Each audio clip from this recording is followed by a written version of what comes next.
Hi, welcome back to the Gemhawks YouTube channel. I hope you're having a beautiful day.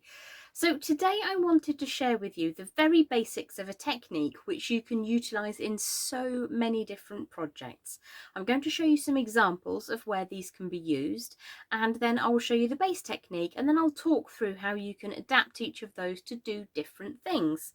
So this is sometimes called an infinity loop, sometimes called a love knot. It's basically two interlinking circles on the end of some tram lines. That's all there is to it. So with this bangle, very simply, some loops on the end and then some channel setting.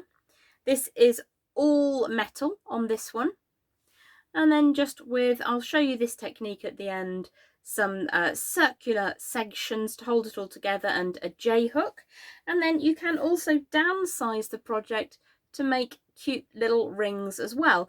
Now the infinity symbol means a lot of emotional attachment to a lot of different people, so it's possibly something that you might want to use in your work, and as I say, you can use it in so many different ways. So if you join me down at the board, I'll show you the basics of the technique.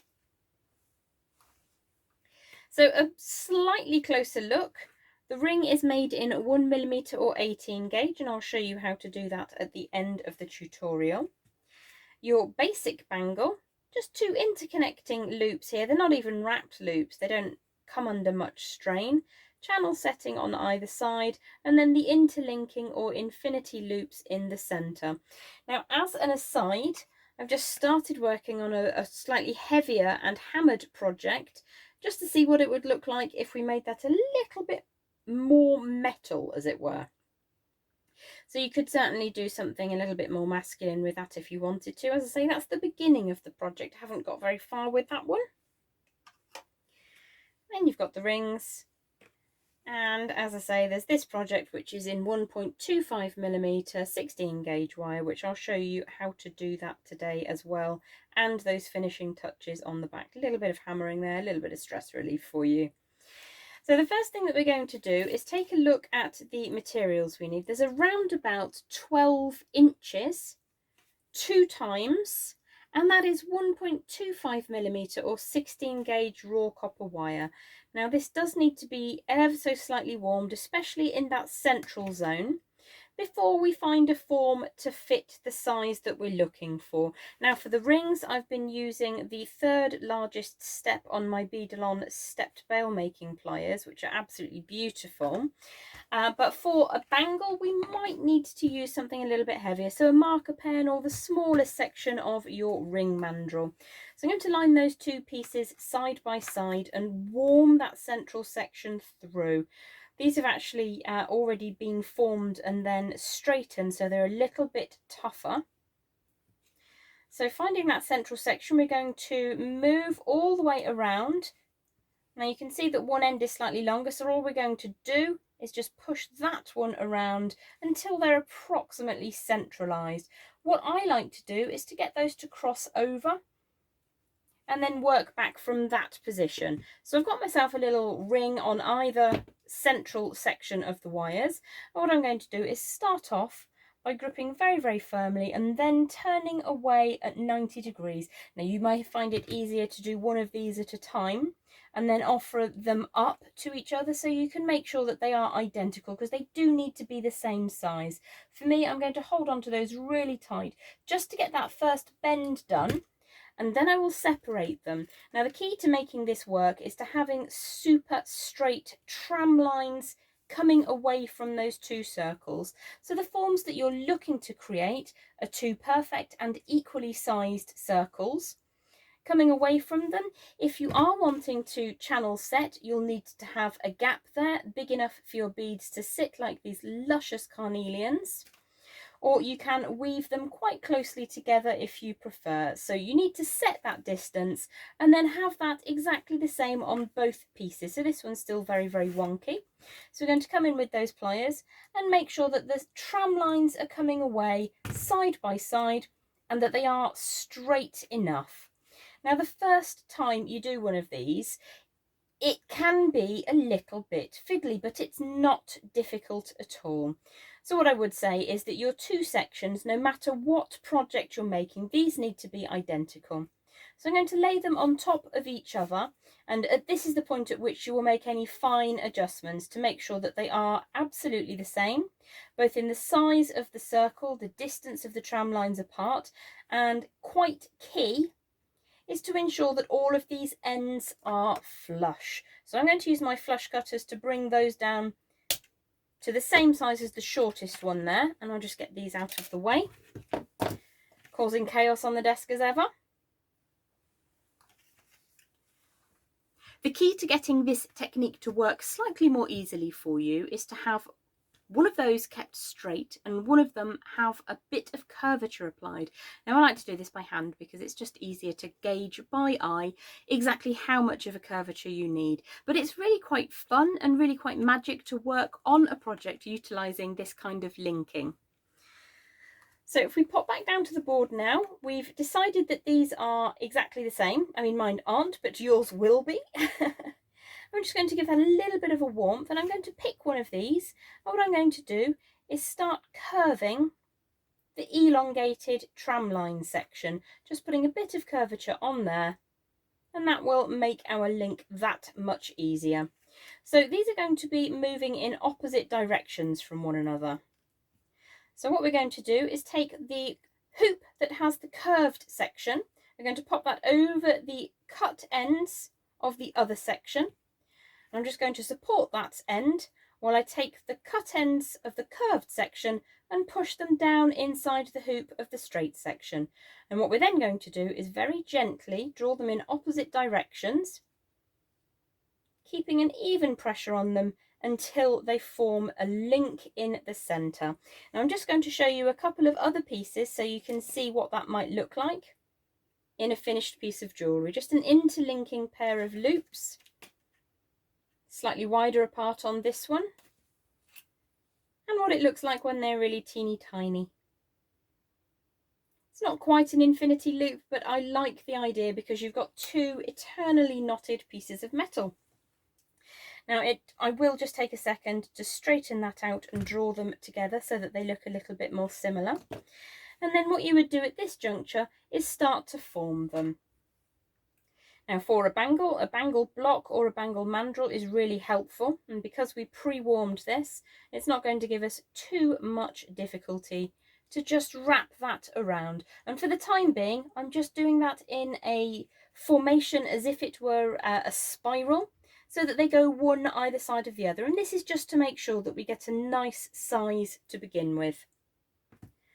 So in theory, you've got a working bangle already. It doesn't take much imagination to work out how you can put this together in different ways. At this juncture, I just want to show you again what it would look like if it was hammered, and a way that you can bind the hoop parts together so that they don't move. If you join me back down at the board now, this is partly woven. What I would do if this was going to be a finished piece of jewellery is continue weaving all the way around before adding some loops on the back, and I would weave all the way around, or just coil all the way around here. And then when I get to the centre point, I'd wrap around both of those two pieces of metal, and I'd probably do that 3 times. As long as it's the same number on both sides, it doesn't matter. And then continue all the way to the end. And in that way, you lock the size of the infinity loop that you've created. So let me pop that one out of the way. What I'm going to do is show you how to complete this project. Now you can obviously do the wiring as we've just discussed to lock that into position. The key thing that I want to show you, because I have dedicated videos for channel setting, if you want to channel set, I've shown you many times how to do the weaving on a bale, and this is just a 2 and 2 figure of 8 or basket weave, and that locks the piece together nicely. So you can have those as options, ways of holding the piece steady. What I want to show you on today's tutorial is how you can finish off on the back really quite simply, using nothing but the 1.25mm or 16 gauge raw copper that you've already used for the main section of your bangle. So we're going to decide on size right about now. You'll need to imagine that we've woven or we've added gemstones, and this at the front is now fixed how we want it to be. So we're going to come to the back, open up slightly. This is obviously quite large, so what I'm going to do is trim away the excess. And I'm going to do that by bringing in my flush cutters like so. And if this was going to be a finished piece of jewellery, I would make sure to measure that both sides are the same distance from the knot part to the end part. So the next thing we're going to do is to create some loops. You can use your bail making pliers or you can use your round nose pliers. And all we're going to do is turn a loop inwards towards where the wrist would be. So we're going to turn one loop and then a second loop. I'll just show you on one side for now. Do the exact same thing on the other side. So to create the section that links together at the back of our infinity bangle, our infinity knot bangle, what I'm going to do is some very rudimentary jump rings, and then I'm going to hammer them flat. And these actually work really nicely if you don't have findings of your own. So I have a short section of scrap wire just here. And this is the 1.25 or 16 gauge. And what I'm going to do is make some quite large jump rings very, very quickly. So I think I'm going for the 5th largest on this particular set of bail makers. I'm just going to spin around really quickly. You could of course use your gizmo if you have a very large core rod for your gizmo. So the first thing I'm going to do is trim away the excess with the flush cutters so we get a flush finish. Pop that in the scrap pot, and then I'm going to cut again a little bit further in the centre there. And what I would ideally like to do is put another flush surface on that next section. So we've made ourselves a very hasty jump ring with flush ends on both sides. So opening and closing a jump ring is always like opening and closing a door. You don't prise it apart. That's fairly flush and it will certainly do for what we need it to do. So I'm going to pop that on a steel block and grab my brass headed light jeweller's hammer. What I want to do is just give this a bit of strength. If it's safer for you, do feel free to tape this.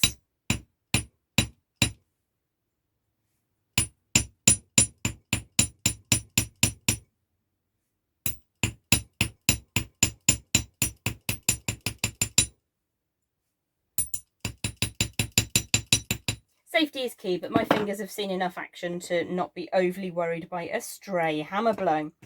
So what we're going to do is find those 2 loops that we created a second ago. And I'm just going to open up my flattened handmade jump ring, like so, and pop that through those 2 loops that we've created on the end of the infinity bangle. Close that back up. Give that a bit of a squeeze.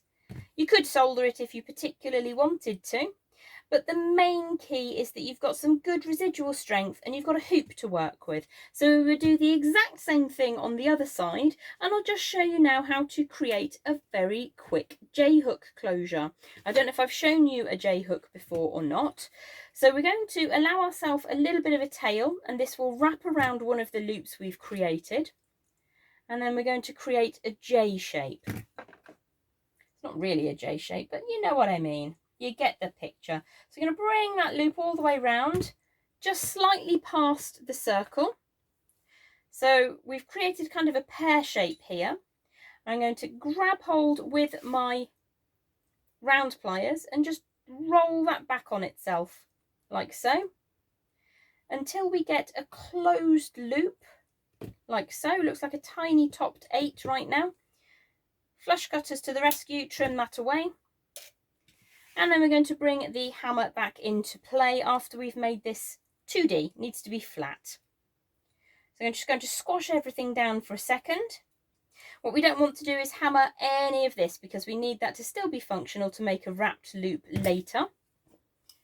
So I'm just going to support the loopy section whilst I hammer the closed loop just here.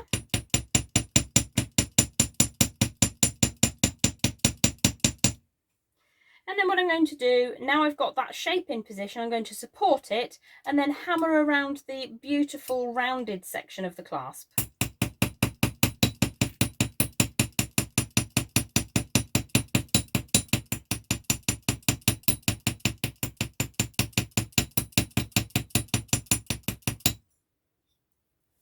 There we go. And then with the round nose pliers, we will take this unhammered section, start off by creating a circular feature, but nice and open, so that you can then slide that onto that flattened jump ring that we created, like so. Link that all together, close that up neatly, like so. Then you grip the loop and wrap that tail around at least once. So you need to give yourself a little bit of space for that tail for it to be nice and safe. But you get the idea with the hoop. And of course, because you've already done your second loop on the other side, that will just snick through really, really nicely, like so. Very, very simple, basic piece of jewellery for you. And I'm going to show you now the other options as I just briefly showed you earlier. So you can obviously add some wire wrap detail if you like. Certainly the weaving section along those tram lines goes a long way towards making it a finished piece of jewellery. As does a really lovely channel set down either side. And you can take that all the way around. I just happen to run out of beads. On the end of this one, because it's a closed bangle that fits over the hand like so, it's not an open and closing piece. And these I find are really good sellers because they're just that little bit less fiddly if you have issues with dexterity. And this is very, very simply an open and closed loop on either end.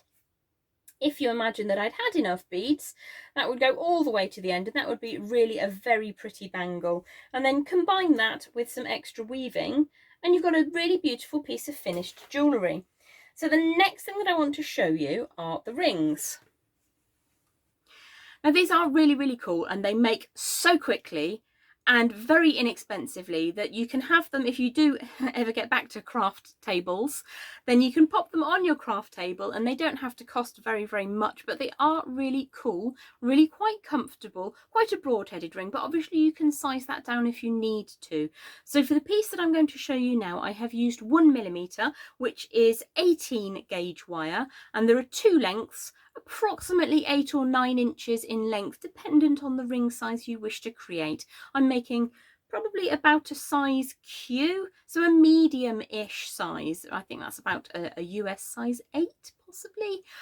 Not 100% sure without looking at my gauge. So that's what we're going to make next. Exactly the same technique. So if you join me back down, I will bring in an interlinked section of 1mm or 18 gauge wire. I'm going to find the, I've buried it, unfortunately, under all my other tools. And what we're going to do is pop that on the mandrel at the size that we're looking to create. Draw one around over one side. So we've gone all the way around underneath and up to the left as you're looking at it. And on the other one, we're going to do that on the right. So we've spiraled. So we're going to need to make sure that that size is correct for you and that you're happy with the centralisation of your infinity loops. So once you have got the sizing right for what your needs are, I'm going to slightly unwind, and I'm going to show you from the left first. First thing I want to do is to bring those two tram lines, the tram line that forms the first section of the ring shank, and then you've got the bit that's wrapped from the far side. And I'm going to press down really firmly on the bit that's wrapped from the far side and draw the wire up and away so you get that lovely angle. And what we're going to do then is put the thumb over the top there and start to make a shape over the surface of your infinity loop in the centre. Now before we go any further, I'm just going to flip the design over, do the exact same thing. Slightly harder for you to see because obviously it's going to be slightly obscured by the first section that we're working on. So again, what we need to do is make sure that all of those tram lines are really, really neat. You may want to undo that and draw it back round if you have to. Press down very, very hard with your non-dominant thumb. Draw the wire up away at an angle, making sure that you're happy with how much space you're going to achieve. Allow the wire to drape over the top. Push thumb down again and then draw that back down. So we're looking to create almost a frame for your infinity loop. So once you're happy with that aesthetic, what we're going to do is remove this from the mandrel, and I'll show you just one side. You do need to be slightly grippy at this point, so grip really strongly with whichever hand suits you best.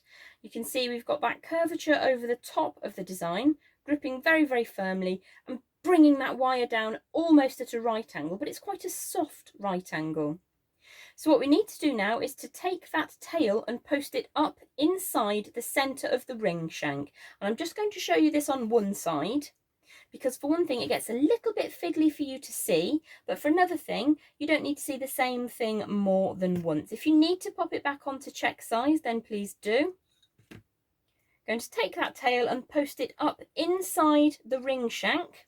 You may wish to, at this stage, start using your pliers just to draw that into position. Again, you can return it to the ring shank if you need to. Bend those wires. They can be bent one at a time if you need to. And once you're happy with the position, what I'm going to do is pull them one at a time so that they sit neatly. If they cross over, you'll want to uncross them. Those have been slightly naughty. There we go. And then just draw that into true so that everything lines up neatly. And at this stage, I'll probably pop that back onto the mandrel, like so. Because what you can see here is that's moved ever so slightly around. So I'm just going to give that a bit of a push. And then you can take these tails and turn them into coils, which is an ever favourite trick. So I've got 2 wires, and what I might do is take one coil to the right, like so. Switch to my flat facing pliers and draw that into position, and then push that down onto the shank of the ring. And then the other wire I might take over the top of the first, or draw that in the opposite direction if you prefer. Start moving that round little by little. Switch to your flat facing pliers and draw that over the end of the section that we've just created. So laying that down flat, you will take more time to make that more beautiful. But that's the one side, and you do the exact same thing on the other side, and you've got like a framed infinity loop, as it were. Well, I hope you've enjoyed the infinity loop bangle and ring tutorial and chat. Lots of different ways in which you can use that, but the basic linking, make the 2 pieces exactly the same and then curve one. And beyond that, it's your world entirely within your control as to how you want to make that into jewellery that makes you happy. Have a beautiful day. I look forward to seeing you again very soon here on the Gemhawks YouTube channel. All the best. Bye for now.